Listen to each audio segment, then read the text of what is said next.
Mes frères, mes sœurs, nous poursuivons avec le premier verset. Maintenant, nous allons analyser le premier verset de la Bible qui c'est « Au commencement, Dieu créa les cieux et la terre ». On a fait réflexion d'après, on a fait une étude ou bien une lecture analytique de ce verset. Nous voyons que ce texte répond au moins à 4 questions importantes. Les 4 questions, ça, c'est quand, qui, comment, quoi. Quand, au commencement, wow. Qui, Dieu. Comment créer et quoi, les cieux et la terre. Au commencement, Dieu créa les cieux et la terre. Pas oublier, l'Ancien Testament est écrit en hébreu. Pour faire une bonne analyse, il faut regarder en hébreu pour nous capables de faire une analyse exacte, pour nous capables de le sens premier et plénier du texte. Au commencement, Bereshit bara Elohim evet. Bon, on n'a pas besoin de dire toute question parce que c'est pas montrer que nous connaissons parler ou bien nous connaissons lire hébreu. Bereshit bara Elohim n'a prend partie ça seulement. Là on dit Bereshit c'est au commencement, à la tête. Bara c'est verbe créer qui au 3e personne du singulier, les noms temps ou le temps de l'accompli. C'est ce qu'on appelle le temps passé. Parce que le temps est à l'accompli. Temps passé. Mais nous voyons que dans l'original, dans l'hébreu, nous voyons que Dieu ici, c'est Elohim qui traduit là. Et Elohim, c'est pluriel de Eloah. Elle qui signifie Dieu. Im là qui marque pluriel. Pour qui ça? Le sujet est au pluriel et le verbe est au singulier. Nous-mêmes qui grammairiens français, nous avons dit, bon, c'est faute. Mais nous pas dans la langue française. On ne peut pas approcher la Bible avec notre réflexion, tant que même gens n'a approché un livre français ou bien un grammaire français. Ou de aller comment que compréhension hébraïque là, vous comprenez? Parce que selon la compréhension hébraïque, vous commencez par résultat d'abord, ou bien conclusion, et puis après, vous enchaînez avec l'histoire là. Et ça fait au commencement, Dieu créa les cieux et la terre. Ce n'est pas deux créations. Il finit créer toute bagaille, c'est la terre, et puis après, il va créer toute l'autre bagaille. Il y a une période de temps passé pour créer tout, pour faire la terre qui est habitable pour nous, aménager la terre. Mais non, en pile le monde pensait ça. Ils pensaient que le premier verset, son création que bon Dieu a fait, et après plusieurs années, il vient faire la terre, il vient restaurer, il vient aménager la terre pour nous. Mais non. Il faut comprendre, selon la compréhension hébraïque, on commence d'abord par la conclusion et ensuite on aller avec détail. Premier verset, c'est conclusion, son affirmation initiale. Alors, oui, en nous tournant pour qui ça, c'est un pluriel et puis verbe là au singulier. C'est pour nous montrer que, c'est pour la Bible, son message que bon Dieu voulait montrer nous là dans la Bible là, mes frères, mes sœurs, ou même qu'à sonder les Écritures. La création, c'est l'acte de Dieu qui confère l'existence à ce qui n'existait pas.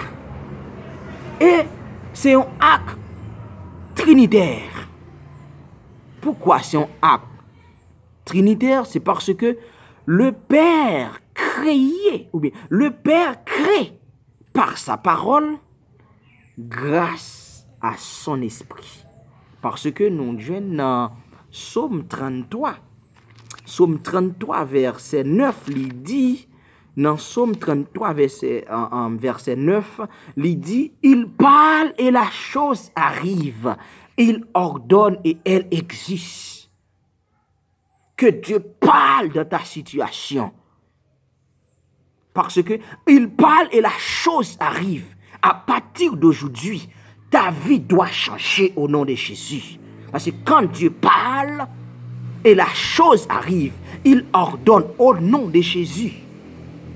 Que Dieu parle dans ta situation. Sous quoi elle dit Amen. Mes frères, mes sœurs. Psaume 33, verset 9. Vous faites comprendre que, en nous tournant au commencement, Dieu créa les cieux et la terre. C'est un acte trinitaire. Parce que Elohim ici, nous est le Père, Dieu, le Père, le Fils et le Saint-Esprit. Je ne pas dit Dieu, le Père, Dieu, le Fils et le Saint-Esprit. Ça, c'est un polythéisme. Mais on dit Dieu, le Père, le Fils, le Saint-Esprit. Parce qu'il y a un seul Dieu. C'est ce qu'on appelle le schéma d'Israël. Dieu, notre Dieu, est un, ou bien est unique. Le schéma d'Israël, notre Dieu est un. C'est là. C'est ce qu'on appelle le monothéisme. Schéma d'Israël. Ô Israël, mes frères, mes sœurs, la création, il présente nous en pile bagaille. Il fait nous comprendre que c'est papa t'es là, petite là t'es là, Saint-Esprit t'es là, l'air t'a crié. C'est ça. Il tout entré dans la doctrine de la Trinité. Il fait nous comprendre son seul Dieu monothéiste. Maintenant, il y a les rapports entre foi et science. Parce que longtemps, les rivaux de l'explication biblique et de l'émergence du monde ont été les différents mythes de la création. Toujours dit c'est mythe, création c'est mythe. Mais aujourd'hui, le discours biblique connaît un autre rival. Longtemps, c'était mythe qui était dit création, mais qu'on a l'autre rival qui s'allie, c'est le discours scientifique avec la théorie de l'évolution, à laquelle notre société accorde un impact qui dépasse l'aspect purement scientifique. Pourquoi nous avons un pile monde, là où tu es jeune, là où tu es pas jeune, là où tu es dans l'enfance, tu es toujours là à l'église avec parents, tu es croyant dans bon Dieu. Mais aussitôt que vous arrivez à l'université, vous dites, vous pas croyant dans bon Dieu encore. Bible c'est blanc, qui voyait le banon, un sujet à présenter comme ça. Vous dites c'est blanc. Vous venez pas croire dans la parole, vous venez croire dans la doctrine de l'évolution. C'est pourquoi nous devons donc penser le discours biblique tout en considérant celui de la science. Mais comment le faire? C'est raison d'être nous qui fait que nous faisons vidéo ça ou partager pour sonder les écritures, pour comprendre mieux. Il y a en effet différentes manières. Il y a des différentes manières pour nous capables d'articuler la science et la foi. Parce que là, il va y avoir un conflit, il va y avoir un dialogue, intégration, indépendance en fonction des thèmes scientifiques et bibliques abordés. Ça fait dans la prochaine vidéo, nous allons aborder ensemble les rapports entre foi et science. Nous sommes au premier verset à comment qu'il présentait le Dieu trinitaire, il présentait que Dieu qui créait toute bagaille. Et nous avons une conception hébraïque là, selon la conception hébraïque, on commence d'abord par la conclusion et ensuite on donne les détails. Pour l'obéir une histoire, on commence à donner les détails, alors nous faisons conclusion. Pensée hébraïque là, commence par conclusion et puis le bon détail. Et ça fait le commencement, Dieu créa les cieux et la terre. C'est la conclusion et puis la bon détail. La terre était informée, vide, nous pour nous arriver là.